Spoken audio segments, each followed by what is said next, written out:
Thank you, Grayson. My name is Josie and I'm originally from the Highlands of Scotland, and as well as living in Iceland, I spent a year living in the Hebrides, which is quite a rural and isolated part of the world, and there wasn't a lot to do there, so it inspired quite a few poems, and I'm going to read one of them for you now. I am blown backwards into February. She is all bluster and no shame. Furious sea spits on my windscreen. It is light now until 5, if it ever gets light at all. The gales roll in, endless gaping, roaring howls that line the surface of my ears. Every sound is muffled. I crawl across the causeway, watching the waves with trepidation. But I'm not frightened. Not when the gales hit, one after one, and the power goes and the heating too. Not when I am almost blown off the road or the deer leaps in front of the car. Spring shoots through unperturbed. I spy eider ducks off Balshare, daffs in the garden. Each day a minute longer, stretching out like new growth. The brightest green you have ever known is coming soon. St. Bridget's Day is the first calm note in weeks.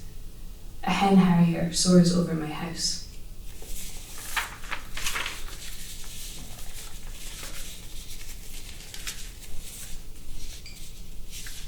I haven't fully decided which ones. I'm part of Hafner House. A few people here are, and we've been having these wonderful zines published, and this one was published in the Sex issue. Riding. A woman told me with horror in her face of how her mother had taken her kids outside to see frogs. "Look how the big one is carrying the baby on its back," she cried. Of course, this was not the case, but rather something quite distinctly different, summoned by that ancient drum of spring.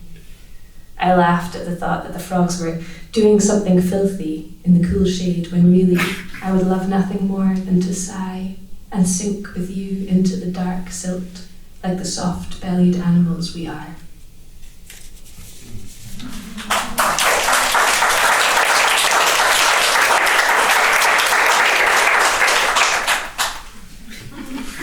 Swatching my time.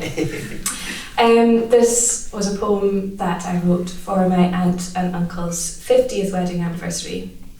I'm not a very good niece, and I couldn't think of a gift, so I just wrote this, and it seemed to go down quite well. So I was born on their wedding anniversary, so I think I am the gift, actually. This is called Lauds. There is nothing endless about love that is made fresh like bread each morning.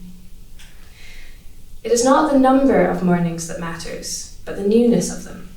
Even now, the kindness of a spring day can leave you momentarily breathless. Even now, when these hands have smoothed linen on the table more times than they can remember, you can still be enchanted by a small flower, a soft word, the worn spine of a book calling to you from the other side of the room.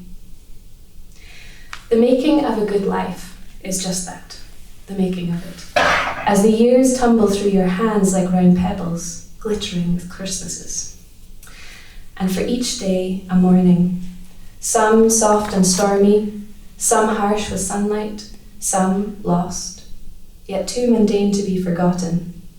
Each dawn is a measure, a metre of devotion, stepped out between the raised beds of a garden that grows wilder by the minute, till finally you were lost there, guided only by snatched song fragments.